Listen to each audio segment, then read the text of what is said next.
Sapinus ce matin, le plan d'eau est désert, ou presque. Ce surfeur ne le sait pas encore, mais un requin pourrait rôder dans la zone. Un jeune homme de 22 ans a subi une attaque il y a quelques heures. Non, j'en avais aucune idée, je n'étais pas informé. Et vous n'avez rien vu là? Absolument rien, non, je surfais comme d'habitude. Ça m'étonnait qu'il n'y ait personne, mais... La brigade de pompiers de Punaoya, prévenue vers 7 heures, a organisé une intervention immédiate sur le site et l'évacuation rapide de la victime. Bon, ça va, hein, ça aurait pu être pire. Il a juste eu une petite morsure, hein, juste une attaque. Il n'y a pas eu plusieurs morsures, quoi. Ces jours ne sont pas en danger, mais Huuti se remet doucement de ses émotions matinales. Je venais à peine d'arriver au spot et même pas 5 minutes d'attente et le requin m'a attaqué directement. Pas vraiment une attaque, mais plutôt il est venu directement sur ma jambe, comme m'a bousculé. C'était vraiment un requin assez nerveux aussi. Hein. Il avait faim? Oui, il avait faim. En gros, il avait faim. Je pense bien que ce soit un requin tigre. Alors, d'une taille de 2 mètres, 2 mètres 50. Les bateaux de plongée de plus en plus nombreux sur ce plan d'eau font réagir les riverains qui y voient une relation de cause à effet. Avec tous les bateaux qu'il y a quoi, depuis 2-3 ans, on savait qu'un jour ça allait arriver. Et c'est arrivé ce matin. Il faut arrêter le shark feeding.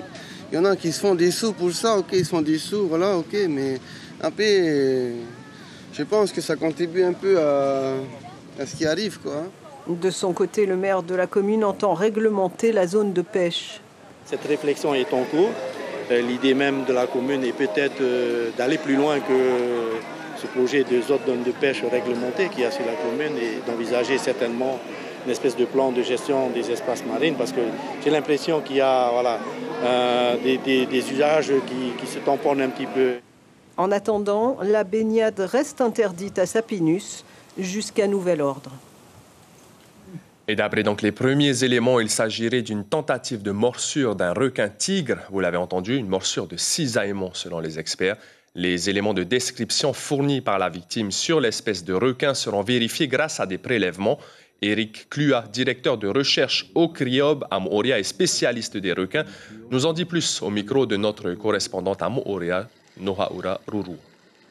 La victime a donné des détails sur la morphologie de l'animal qui aurait une tête, selon lui, large. Et ça correspond en fait avec la tête du requin-tigre qui est très carrée et beaucoup moins fine que pour les autres espèces.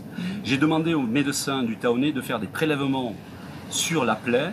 Et si les prélèvements sont bons, on arrivera à connaître probablement l'espèce de requin et pourquoi pas même l'individu au sein de l'espèce de requin-tigre. S'il s'agit d'un requin-tigre, on arrivera à connaître quel requin en fait a tenté de mordre.